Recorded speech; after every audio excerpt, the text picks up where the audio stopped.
Já que virou moda usar a hashtag Black Lives Matter, vidas negras importam, e importam mesmo, assim como importam as vidas de todas as pessoas agredidas por causa de raça, sexo, religião, até ideologia política, mas já que virou moda falar disso, eu queria chamar a atenção para as vidas latino-americanas, especialmente as vidas venezuelanas, que vêm sendo duramente agredidas há anos por uma ditadura violenta de Nicolás Maduro e que andam esquecidas dos defensores de direitos humanos das redes sociais.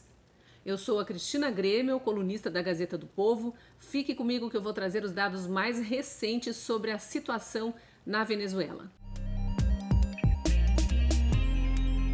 Antes de falar da violência policial contra quem ousa reclamar do governo, da fome, da falta de água, de luz e de outros serviços e produtos básicos, remédios inclusive, eu quero trazer a situação dos protestos no país. Um relatório recente da ONG Observatório Venezuelano de Conflitos Sociais, que monitora as manifestações por lá, diz que só no primeiro semestre de 2020, esse ano em que o mundo inteiro preferiu ficar trancado em casa por causa da pandemia, na Venezuela teve 4.400 protestos. É uma média de 25 por dia nos meses de janeiro a junho de 2020. Se o povo está indo para a rua protestar numa situação de pandemia, é porque está descontente, certo? E contra o que exatamente eles protestam? Os venezuelanos querem ter acesso a serviços básicos. O primeiro lugar nas reivindicações é a falta de água e de gás. Não tem gás para fazer comida. Depois vem a reclamação da falta de luz. Todo mundo sabe o perrengue que é, né, ficar sem energia elétrica em casa. Agora imagine isso ser tão frequente, mas tão frequente, que a população decide ir para a rua com faixas e cartazes reclamando que está sem energia elétrica em casa. Tem também reivindicação por melhores condições de trabalho, por falta de gasolina, por falta de remédios e uma série de outras coisas. É quase inacreditável, falta combustível num país que já foi uma potência petrolífera. A Venezuela tem uma das maiores reservas de petróleo do mundo, mas as pessoas reclamam que não conseguem comprar gasolina. Aliás, tudo na Venezuela é muito difícil. Os venezuelanos estão passando fome e muita necessidade. Há doenças que ressurgiram no país, doenças para as quais existe vacina, como difteria e sarampo, e isso sem falar na Covid-19, porque a Venezuela, assim como a China e outras ditaduras do mundo, sonega informações sobre o número de contaminados e de mortos na atual pandemia. Mas vamos então ao tema principal desse vídeo, a violência policial contra o povo venezuelano. Segundo uma outra ONG, o Observatório Venezuelano de Violência, mais da metade dos assassinatos cometidos no país são cometidos por policiais. Um levantamento recente feito numa região pequena da Venezuela, o estado de Aragua, com base em estatísticas levantadas pela imprensa local, mostrou que no primeiro semestre deste ano de 2020 foram assassinados 363 venezuelanos naquela região.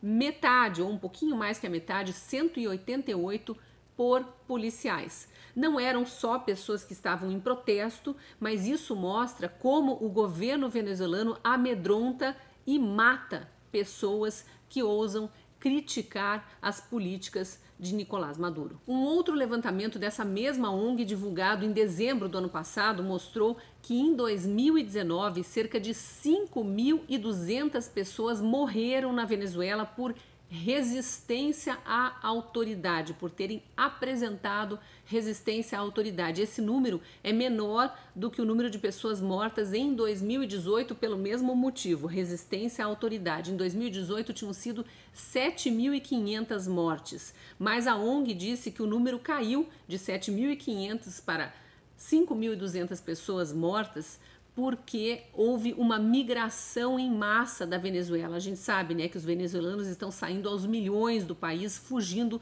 da fome e dessa ditadura violenta. Esses dados da ONG foram baseados em denúncias feitas pelas famílias das vítimas e em levantamentos feitos por 8 universidades venezuelanas. Agora, em julho de 2020, o Observatório Venezuelano de Violência trouxe dados sobre prisões, apenas prisões, e num único estado da Venezuela, o estado de Lara, mas mostram exatamente a situação de desespero da população que não está se cuidando nem em meio a uma pandemia. Eles estão indo para a rua protestar contra a falta de água, luz, gás, transporte, coleta de lixo e de gasolina. 32 pessoas foram presas em poucos dias nos protestos no estado de Lara. E a ONG diz que essas pessoas, de alguma forma, fizeram saber que foram ameaçadas caso contassem depois o que tinha acontecido enquanto estavam presas. Mas a Assembleia Nacional da Venezuela e até defensores de direitos humanos receberam relatos, inclusive de tortura. Nesse relatório, o número de 32 manifestantes presos nem chega a chamar a atenção diante de uma outra informação chocante. Entre os 32 estavam 3 pessoas com deficiência. Um tem síndrome de Down, outro é epilético e tem esclerose múltipla, e um terceiro tem dificuldades motoras tão graves que só tem 20% de mobilidade, praticamente não consegue se mexer. Pois a polícia levou esses 3 deficientes e mais 29 pessoas presas porque estavam se manifestando contra o governo. A situação foi tão grave que um juiz relatou que essa pessoa com síndrome de Down, depois de solta e colocada diante de um juiz, só chorava, não conseguia nem dizer por que foi presa ou o que aconteceu na cadeia. Uma outra ONG, essa bem mais conhecida, a Human Rights Watch, revelou no último relatório que hoje na Venezuela não existem instituições governamentais independentes para atuar como controle de excessos do poder executivo. Abre aspas para o relatório da ONG.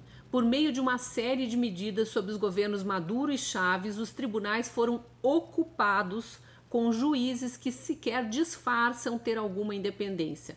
O governo tem reprimido a dissidência, muitas vezes de forma violenta, restringindo protestos de rua, prendendo opositores e processando judicialmente civis em tribunais militares. O governo tem também minado o poder da oposição no legislativo. A Human Rights Watch também denuncia que as prisões venezuelanas estão em condições precárias, que há perseguição a defensores de direitos humanos e a jornalistas e meios de comunicação independentes, e diz que os agressores não são punidos por violar os direitos humanos.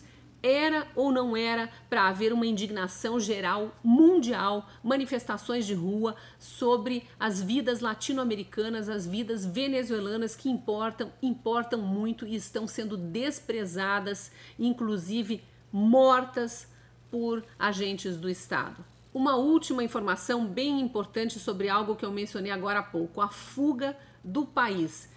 O Alto Comissariado das Nações Unidas para Refugiados informou que até novembro, o dado nem é tão recente, mais de 3 milhões de venezuelanos tinham deixado o país. Isso desde 2014. Então, em mais ou menos 5 anos, o equivalente a 10% da população da Venezuela simplesmente desistiu de morar lá, fugiu. Largou tudo que tinha, deixou parentes, uma vida inteira, uma história de vida para trás, porque não aguentava mais passar fome e sofrer a violência policial da ditadura de Nicolás Maduro. É como se no Brasil, para a gente ter uma ideia, é como se no Brasil a debandada tivesse sido de 20 milhões de pessoas em 5 anos. Você imagine isso, 20 milhões de brasileiros deixarem o país, largar tudo para trás porque não aguentam mais a situação em que se encontram. E ainda tem pessoas, até autoridades, aqui no Brasil inclusive, que têm a cara de pau de defender esse regime. Se para você as vidas dos venezuelanos, vidas latino-americanas importam, assim como todas as outras importam, deixe seu comentário aí, curta e compartilhe para que mais gente entre nessa adesão à revolta que não pode ser seletiva. Todas as vidas importam. E eu te espero no próximo vídeo. Até lá!